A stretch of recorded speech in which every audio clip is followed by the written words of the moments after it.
Imu acaba de provar o porquê que ele governa o mundo há 800 anos. No meio da batalha que se iniciou em Elbaf, nada do que o Luffy fazia dava certo. Não importava que tipo de habilidade ele criasse, o governante supremo defendia. No fim, o pior aconteceu e possivelmente isso nos levará para um novo arco de treinamento em One Piece. Pessoal, o capítulo começa de uma forma inusitada. Depois que o Luffy se transformou utilizando o Gear 5 e Imu o chamou de Joy Boy, nós vemos uma cena que eu tenho certeza que ninguém foi capaz de prever. Antes da luta começar, nós temos uma cena do Imu pensando mais uma vez em algo que aconteceu 800 anos atrás. E o que a gente vê é a primeira vez em que o Imu e o Joy Boy se falaram. Uma cena curta, quase toda coberta de preto, onde só dá pra ouvir os dois se chamando através de algum tipo de comunicação à distância, se apresentando um pro outro pela primeira vez na história. A gente também não vê o rosto completo do Joy Boy, só uma parte, mas o suficiente para confirmar o que a comunidade já desconfiava fazia tempo. O sorriso do Luffy é idêntico ao de Joy Boy. E o pior não é nem isso. O Imu, o ser que se posiciona como o criador e dono do mundo,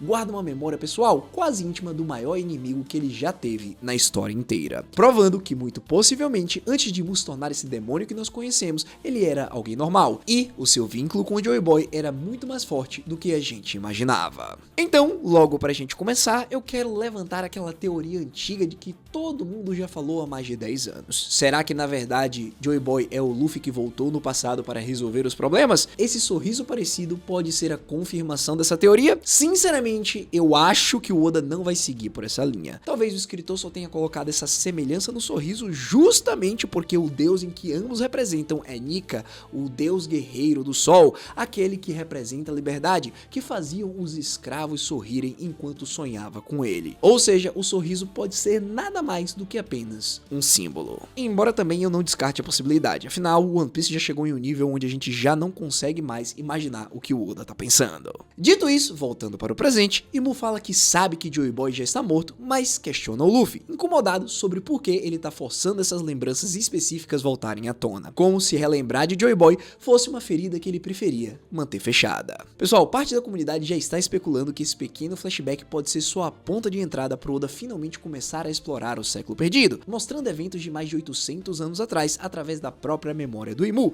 já que ele é, até onde a gente sabe, o único personagem vivo hoje que testemunhou aquele período pessoalmente. Bom, seguindo, é aqui que a luta se inicia e ela já começa de uma maneira completamente estranha. Imu reveste o seu braço com chamas negras e soca o Luffy. O problema é que o braço do Imu parece que é feito de borracha, e até mesmo quando o Luffy tenta desviar, movendo a sua cabeça, o ataque de Imu segue parecendo o ataque do Snake Man. Diante disso, o Luffy não consegue fazer nada e é atingido diretamente no rosto e cai no chão. Pessoal, eu não sei se vocês estão percebendo, mas o jeito que o Imu luta tem um pouco da mesma liberdade que o Luffy tem quando ele tá utilizando o Gear 5. O homem do governante parece recriar o que ele quer, de acordo com a sua imaginação. Se isso realmente for verdade, talvez os poderes de Imu são muito mais parecidos com o Gear 5 do que todos imaginavam. E isso prova que talvez também, em algum momento, o Luffy possa alcançar esse mesmo nível. Bom, seguindo, depois de ter sido atingido, o Chapéu de Palha se levanta e tenta acertar um soco, mas o governante se teleporta para trás dele e ataca utilizando a sua arma. Porém, de alguma forma, o Luffy também se teleporta para trás do Imu e utiliza o seu Gomu Gomu no Doll Gatling, porém o Imu defende girando a sua lança. Olha, se algum de vocês já jogou algum jogo baseado no universo de Dragon Ball, sabe exatamente a sensação que essa troca de golpes instantaneamente passa para o leitor. Aquele vai e volta de sumiço e reaparecimento que deixa impossível prever quem é que vai acertar o próximo golpe. Nesse ponto, o Luffy já parecia entender que nada iria adiantar, não importava o que ele fizesse. Então, o Imu dispara uma sequência de labaredas do homem e o Luffy corre em disparada, os olhos arregalados igual ao desenho animado,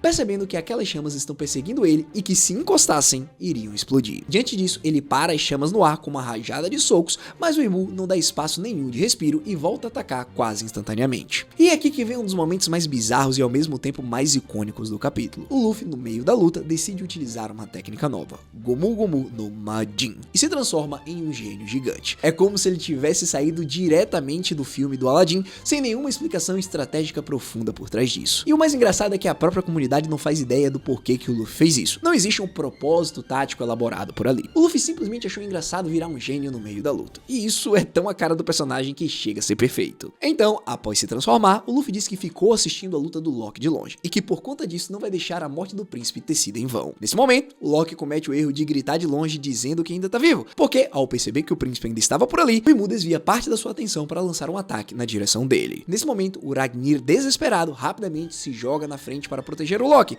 mesmo sem ter força suficiente para isso. E é nesse instante que o Jinbe entra em cena e utiliza o seu karatê de Homem-Peixe para dispersar o ataque inteiro com um único golpe, salvando o Loki e o Ragnir ao mesmo tempo e provando mais uma vez por que esse personagem continua sendo essencial, mesmo cercado de monstros do calibre de Imu e do Luffy. Diante disso, o Luffy fica muito grato pelo Jinbe ter protegido seu amigo e a partir de agora o Tritão vai ficar encarregado de continuar por ali caso algo aconteça. E pessoal, eu não sei se vocês perceberam em meio a tanto caos, mas aqui nós temos um detalhe bonito que quase que ficou escondido, que é a forma que o Luffy trata o Loki logo depois disso, chamando ele de parceiro, como se aquele gigante que só apareceu há pouco tempo na história já fosse alguém da tripulação. E o Loki, ainda todo machucado, praticamente não sabe como reagir a esse tipo de carinho vindo de um cara que ele mal conhece direito. É esse tipo de detalhe pequeno, quase escondido no meio da luta, que faz o Oda continuar sendo tão bom em desenvolver relação entre personagens. Dito isso, ainda no meio da confusão da batalha, tem uma reação silenciosa de Imu que passou quase despercebida da primeira leitura, mas que conecta direto com aquela cena quando o Brook grita o nome da Gunko, chamando ela de Princesa Shuri. O próprio Imu nota esse detalhe e fica visivelmente incomodado, reparando que só existe uma pessoa que poderia ter chamado a Gunko pelo seu nome antigo. A única pessoa que sobreviveu naquela época e que tem um afro tão maneiro. Parece que o Imu finalmente conectou os pontos e percebeu que o Soul King do Chapéu de Palha é o mesmo Brook que era o capitão do comboio de batalha de Esperia 70 anos atrás. Infelizmente, esse momento não dura muito, porque antes que o Imu pudesse concluir o seu pensamento, o Luffy avança e tenta pegá-lo com a guarda baixa. Só que mesmo desse tamanho absurdo, o soco do Luffy é bloqueado com uma única mão por Imu, sem esforço nenhum aparente, o que já entrega uma mensagem clara sobre a diferença de poder entre os dois. Bom, agora nós chegamos na parte complicada do capítulo, que é onde tudo desanda de uma vez para o lado do Luffy. Depois de parar o soco, o Imu volta a atacar com seu estigma. Mesmo depois de desviar, o Luffy não tem sossego. Várias chamas negras começam a persegui-lo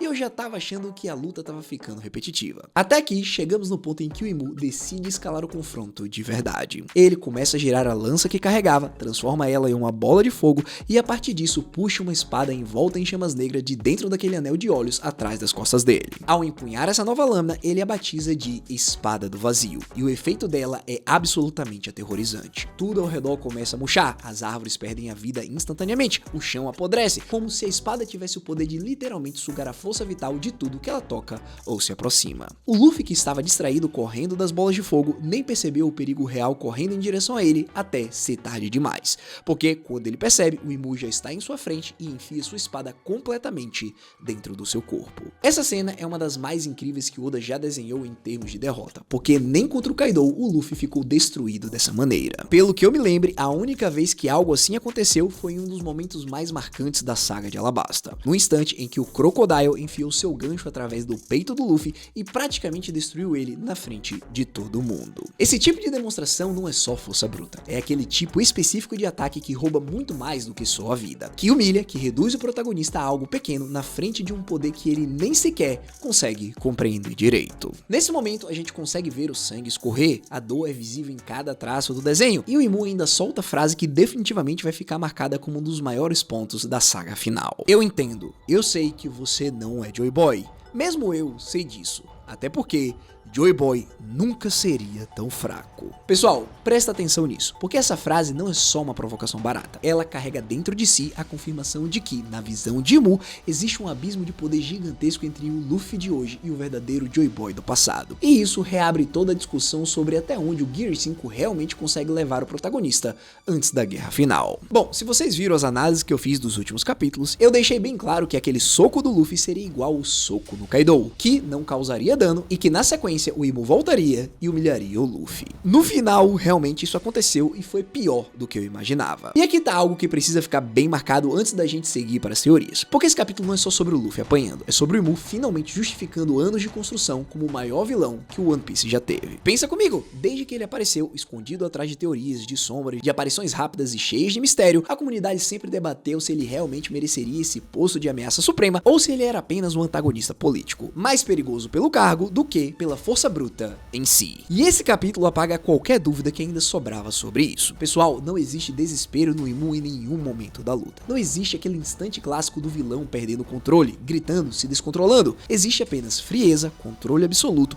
e uma sensação constante de que ele sempre tem mais uma carta na manga para puxar quando quiser. E o mais insano é que essa frieza toda vem acompanhada de um toque quase filosófico, porque o Imu não luta focado prestando atenção apenas no seu oponente. Ele luta enquanto reflete sobre Joy Boy, sobre o passado, sobre o próprio conceito do que significa ser um deus ou um demônio. Isso separa ele de praticamente qualquer outro grande vilão da obra, porque nenhum deles combinava esse tipo de poder bruto com esse tipo de introspecção ativa durante o próprio combate. Ele não tá só testando o corpo do Luffy, ele tá testando a alma, comparando ela com a de alguém que ele conheceu pessoalmente há mais de 800 anos. E é exatamente essa combinação de poder físico devastador com peso histórico e filosófico que transforma o Imu em um nível de ameaça que a saga final realmente precisava para fechar tudo com a grandiosidade que a história vem prometendo desde o início. Bom, agora vamos ser honestos aqui, porque esse capítulo já explodiu teoria para todos os lados e vale muito a pena passar pelas principais. A primeira, e talvez a mais discutida, é que esse pode ser o primeiro grande revés real do Gear 5 desde que a forma foi introduzida lá em um ano. Durante anos, o Gear 5 foi tratado quase como um coringa narrativo, uma forma capaz de resolver qualquer problema que aparecesse na frente do Luffy. E ver ele sendo dominado, ridicularizado e perfurado por uma única lâmina muda completamente essa percepção. Talvez isso pode significar que o Oda finalmente vai dar ao Luffy uma cicatriz permanente de verdade, no mesmo nível simbólico das marcas que o Crocodile e o Akainu deixaram nele em arcos anteriores. Se isso acontecer, vai ser a primeira vez que o corpo do Luffy carrega uma marca física da era do Gear 5. E aqui vem a segunda camada dessa teoria. Se o Imu foi construído há anos como vilão definitivo, o obstáculo que representa o próprio sistema do mundo, faria pouco sentido narrativo o Luffy conseguir superar ele nesse estágio da história. Esse capítulo existe justamente para lembrar todo mundo que ainda há uma distância gigantesca entre o poder atual do Luffy e o poder do verdadeiro governante do mundo. E isso abre espaço para a especulação sobre uma possível evolução além do Gear 5, algo que a comunidade já vem chamando informalmente de um possível Gear 6 ou de um despertar ainda mais profundo ligado à vontade do Joy Boy. Dito isso, ainda temos uma terceira linha de teoria rolando muito forte, ligada diretamente àquele flashback do início. Se o Oda decidiu abrir essa pequena janela para o passado através das memórias do Imu,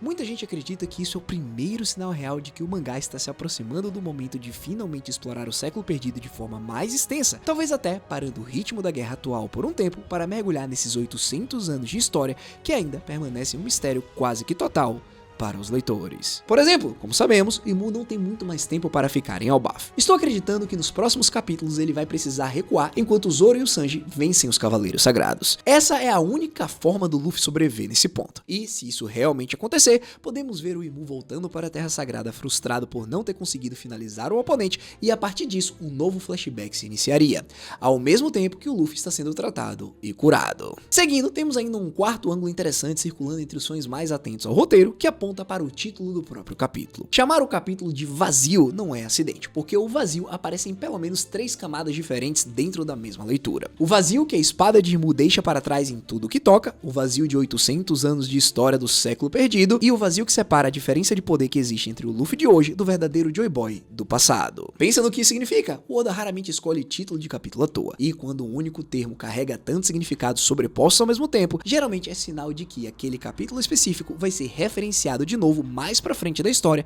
funcionando como uma cápsula do tempo temática dentro da saga final. E por último, vale mencionar uma teoria mais cautelosa que também apareceu bastante. Nem todo mundo acredita que a fala final do Imu deve ser levada como verdade absoluta. Parte da comunidade lembra que Imu é, além de tudo, um narrador extremamente arrogante, movido por séculos de superioridade sobre qualquer coisa que respire, e que talvez aquela comparação com o Joy Boy seja mais um reflexo da própria insegurança dele diante de alguém que ativou o Gear 5 e ainda assim continuou de pé depois de tantos ataques, do que necessariamente um fato absoluto sobre o real poder do protagonista. Bom, com isso nós podemos assumir que os próximos capítulos vão ser mais voltados para o Zoro e para o Sanji e para o resto do Chapéu de Palha, principalmente agora que eles conseguiram remover a princesa Shuri de dentro do gelo. O reencontro entre ela e o Brook será tão emocionante quanto foi o reencontro da Robin com o Sol e ainda vai ter um peso muito maior, porque a Shuri viveu mais de 60 anos como Gunko e sabe de coisas que ninguém mais sabe. Ela foi a serva pessoal de Imu e seus olhos especiais finalmente podem ter despertado. Pessoal, tudo isso ainda precisa ser explicado ainda dentro do arco para depois ser desenvolvido. Fora que o Loki, por mais que esteja ferido, pode acabar intervindo novamente para ganhar um pouco mais de tempo até que Imu realmente vá embora. Isso casaria perfeitamente com o que o Luffy falou mais cedo do Loki ser o seu precioso amigo